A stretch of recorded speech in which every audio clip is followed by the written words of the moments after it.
let's talk about the PlayStation news that the shortage of consoles might go well into 2022. Because this is something that I want to kind of bring up. So Liam Wiseman at IGN says he talks about a Bloomberg report that Sony spoke to a group of analysts about the supply constraints issues affecting PS5 supplies, reportedly warning that shortages will continue into 2022. They said, I don't think demand is calming down this year, and even if we secure a lot more devices and produce many more units of PlayStation 5 next year, our supply won't be able to catch up with that demand. Hiroki Totoki reportedly told the analysts. Essentially, it's been a global shortage of semiconductors, which are used in almost all computing devices, has made it increasingly difficult for the continuing demand for PS5 consoles to be met. Semiconductors are a crucial part of the PS5 architecture, and the shortages have led to delays in the console's production cycle. So both effects of the COVID-19 pandemic and the trade war started with the Trump administration against China have also affected the ability for electronic manufacturers to get a hold of these parts. It was previously reported that AMD, which produces chips for the PS5, expected shortages to continue into 2021, but that looks to extend well into 2022 as well. And I don't think this is a PlayStation exclusive issue. No, this is a tech problem. This is a tech problem. So we could change this easily to PlayStation to Xbox, and I think both consoles are. Hell, we can change that to PC as well. Like it's really to everybody at this point. Unless you're a Nintendo Switch owner, because Nintendo short ships consoles anyway, so that's no different. Nintendo is basically made of cardboard and like copper wire. No. They straight up already intentionally keep their stock back. So it's no different. The difference between Nintendo and PS5 is that Nintendo means for there not to be a lot of stuff. It's like that meme, like where from, I think the movie is like, it's not RV. What's the one where like they go in an RV and pretend they're a family to like go smuggle drugs? Oh, God. You know the meme I'm talking about, where it's like, you guys are getting paid? Like, I feel like that's the meme. I know exactly what you're talking about, and I can't for the life of me. Sony's like, we can't fulfill stock, and Xbox is like, yeah, we can't get stock either, and like GPUs are like, yeah, we can't get stock, and Sony's like, or Nintendo's like, you guys are releasing stock? Yeah. So I guess this comes back to our question of, we're talking about the exclusives, and like, what do you think that this, like, if we think about the fact that there's fewer consoles out in the wild, what does this mean for, game publishers and developers? I mean, not so much developers, but publishers. If I'm sitting on this, next gen PS5 or Xbox game, do I release it when there's a shortage of PlayStations out there, or do I sit and wait on it? Are you talking like just exclusive to that console? No, I'm just saying, like, let's say in general, let's even think like Ubisoft is a bad example, but let's say, let's just, pull up, let's say Ubisoft, just for whatever's sake. Let's say the next Assassin's Creed they designed it to be exclusively on next gen consoles. And now we're having a situation where there's fewer in the ecosystem and there's therefore fewer buyers. Do you hold on to that game, or do you reschedule and like turn around and start building for previous generations?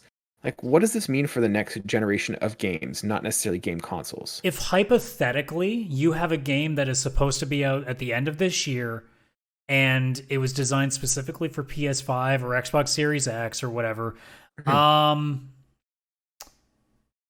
you hold it back until the spring. Long enough to see what happens with at least like a good 6-month run of most of the world being at least well vaccinated, so that most stores are open.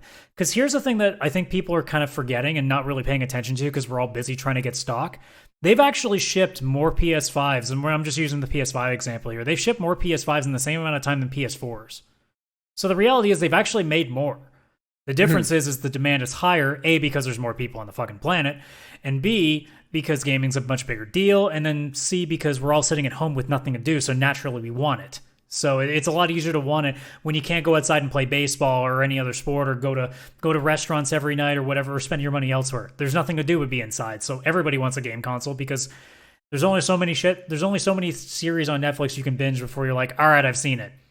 And I think that's another good point. Like, fewer of us are going out to restaurants. Like, we're not going away on trips or anything like that. So we have more income to spend on toys, like, assuming you're working, consoles. If you're lucky.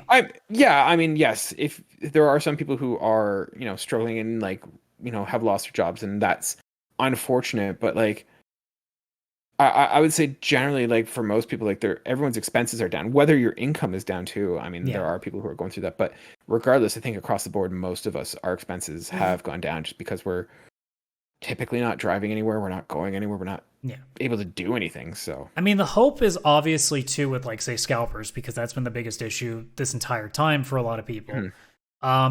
Now that at least in the States, more and more stuff's opening. Like I've even heard that like New York plans to open by July 4th, like completely open, not have to wear masks, which is insane to think about that we're getting that some places are that close. In Florida, they just never stopped. Yeah, that's true. So there's going to be places where now stores are just going to be open and having stock. So scalpers are going to not have a lot harder time to get stuff as well, which means more consoles are going to be actually available to people that, you know, aren't going to be able to pay the proper price for it, not $1,500. Yeah. So that's an option as well. But when we get to the stock issue, like if we're talking games that are going to be cross-platform, you release that game. I don't give a shit. I don't care if your feelings a little bit hurt that you did the extra work for PS5 and there maybe won't be as many customers. In honest reality, there is more customers. So that's not even an issue business-wise. And if you're making it for cross-platform, it really doesn't matter. But if you are... I would also argue, though, if you're making it for an exclusive, for like one console exclusive, I think you release it anyways. I think you can make a case that you can wait till like April just to see where everything is at, like just to see how much more stock there is. Unless like it's ready now, then screw you, put it out. But if you're intending to get it out in November, it's a couple more months. You don't even have to we don't have anything dated. You could lie. You can just straight up say it's not ready yet. Yeah.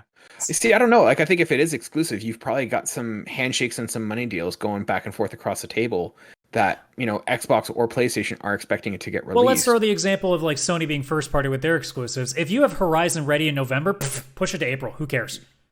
No, because you need it. This is the problem that we're having with Xbox, is that there is nothing on the consoles to justify it. So I think you do need to have those exclusives, you know, send them out to die on the grapevine, just so that you can say, look at the library, look at the catalog that we have. Well, I'm only flippantly saying delay it because it's not going to be the biggest factor whether you do or not.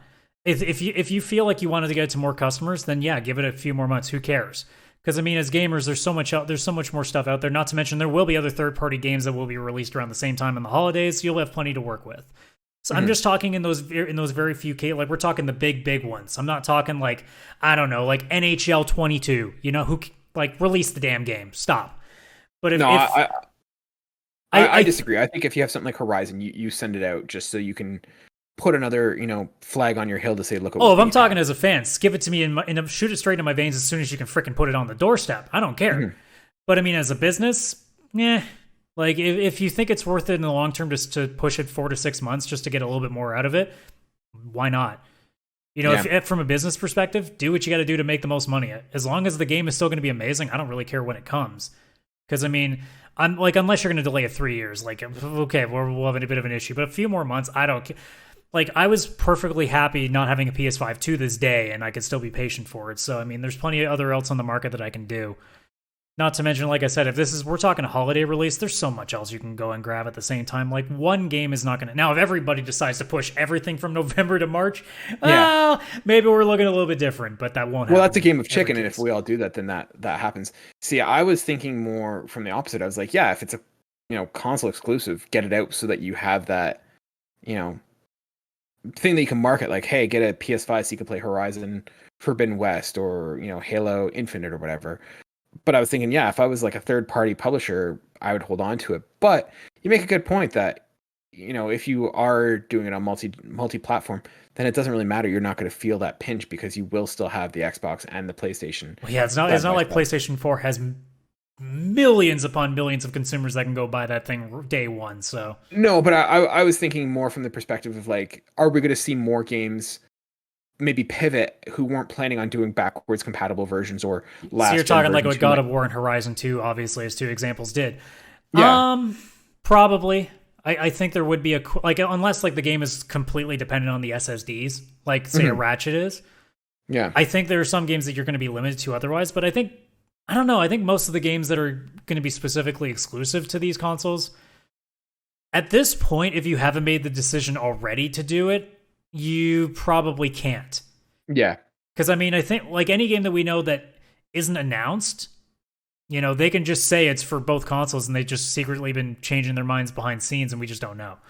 I think if you've already announced it's console exclusive, and I don't think there really is that many to choose from at this point. So it's a hypothetical that I don't think really carries a lot because there isn't really much that qualifies. I think at this point, everybody, like, at least for the next like 12 months already, I think every publisher has made their decision on whether this is going to be multi-platform or not now because of the pandemic. I'd be pretty surprised if there's somebody being like, well, we were hoping to get this to 20 million PS5s in the winter, but I guess we're not going to be able to pull that off. So I guess we have to quickly downgrade this thing for PS4 as well. It's like, no, you figured this out by now because we've had 14 plus. Yeah, we're almost like a year and a half now of pandemic where you've had time to plan. So yeah, I think for the most part, it doesn't affect like most people. It might just affect like, I don't know, like maybe indie developers that are making PS5 or Xbox Series X exclusive content at this point. Yeah. So we've been kind of dancing around this a little bit, and I just thought we could kind of just like kind of bring it up. I don't know if you're aware, but this week actually marks the 16th or not 16th, the 6th-month anniversary of both consoles coming out. So I just thought real quick, I'd like to get your thoughts, you know, what's your opinion of like the next gen? 6 months in, where do you sit? It's a really difficult conversation to have because what can we really pull from? Like, when you really think about it, how much is there to pull from? Mm-hmm. And at the same time, and I said this a long time ago before these consoles came out, we're not going to notice visually nearly as much as we think we will. It's going to be faster, the load times are going to be better, but like, we're going to get so accustomed to that so quick that it's going to feel like normal gaming again. And that's kind of what it's already done to me. Like, sure, when I plopped an Astro's player in for the first time and got the rumbles and all this stuff, it was cool. It's freaking cool. I'm playing, like I said, I played Wreckfest. If your car gets super damaged, it's now a little bit harder to pull the trigger. Like, stuff like that's noticeable, but realistically, when we're talking 60 frames, like, I'm used to 60 frames now. I'm used to the load times. Like, it all looks the same to me. So, without literally going out there and buying every exclusive that's on the market, I don't know if there's really a lot you can pull from apart from just, you know, I guess, utter fanboyism. As a person that only owns a PS5, doesn't own an Xbox Series X, but knows somebody who has both. And, you know, the opinion's very much the same. Like, none of us really have allegiances, so we're all in the same opinion that it's like, I mean, it's been cool. Like, it's nice having almost PC level, like, loading times and stuff, like, because you can dictate it with the SSDs now. But, I mean, we're 6 months in, and this is a pandemic year where almost nothing's been able to come out. I don't think we can even have that conversation fully until, like a good 6 to 12 months of not pandemic gaming years. Because we're so behind. Like, that's going to be the utter craziness when we get to, I don't know, like, say 2023, when we now have like a much bigger library and we're looking at all these games being like, we could have had you 12 months ago. Yeah. That's going to be the interesting thing. If we're talking 6 months right now, though, I mean, as a guy who owns a PS5, I didn't need it. And I said that from the very beginning when I got it. I didn't need it, but it was nice to have. And I say the same thing now, where it's like, yeah, it's cool to have. But I mean, I haven't sat there and be like, man, oh, I couldn't live without this console. I could have easily been just playing PS4 this entire time and it wouldn't have bugged me. Yeah, I'm of the same mindset. Like, so for me, I've got the same situation. I have the PS5, but like, you know, we're both kind of keeping an eye of what's going on the other side of the fence with the Xbox. And yeah, I'm not regretting or upset with my decision to buy a PS5. I think it's great, and it's certainly a quality of life improvement. But I don't feel the compelling need of, oh my God, I need to go out and, like, you need to go out and buy a PS5 right now. Like, I'm thinking about the games that I've played on there, and it's been Miles Morales, which was cool. I mean, the neat thing there was like the ray tracing, and the load times were fast. And then I played Bugsnax, which was another one. But then it's been like a lot of, you know, PS4 games that I've just been playing on upres. Oh, and I did play Assassin's Creed, which once again was great. Like, but it wasn't like, oh my God, this is something I couldn't have experienced on the PS4. You could have just as easily played on the previous generation and been fine. And I think that's probably the biggest key. Like, obviously, like, if you're going for whichever console's doing better, I still think you give it to Xbox just for the deals. But I mean, it's not like it's not like there's a gap. Like, it's literally just, they're almost like right next to each other. It's just, what do you want? You know? Yeah, I think you raised a good point. And I think right now, if I had to say like which one's doing a better job, I mean, they're both kind of doing like mediocre. I wouldn't even say they're doing a job. I think they're just there. Like, they're just standing there, just kind of waiting. Like the tumbleweeds passing by at this point. Yeah, I think for me, like, I think about it like PlayStation does have some exclusives, but not enough to say like, yeah, you need this. I mean, once Ratchet comes out, at least they have like a couple you can come up with now. But realistically speaking, like, I'm not even going to go there and say which console's really better between the two. My thing would just be like, I wouldn't suggest either at this point because it seems kind of pointless. It's just a money sink. Like, if we're talking the average person who might struggle to throw like $600-700 together right now, I'd say hold off. There's no reason to get one. But if you can, if you have the money to spend for it, then go ahead. Like, I'm not going to stop you. Yeah, but if you want to stimulate the economy, definitely, go out and buy it, but it is not necessary at this point. Yeah, no, it's literally it's a luxury buy if I'm really just being honest here. Mm-hmm. Like, sure, is the improvements amazing? Like, yeah, I love the SSD. Now, as a guy who has both an SSD in his PCs, actually, I just upgraded my laptop too, my 9-year-old laptop, and now it's running so much better now, which tells you just what an SSD is friggin' good for. Living that solid state life. Just having all of these things now, like, sure, the speed is amazing. I really love the fact now that I don't have to wait 2 minutes for my freaking PlayStation to boot up anymore.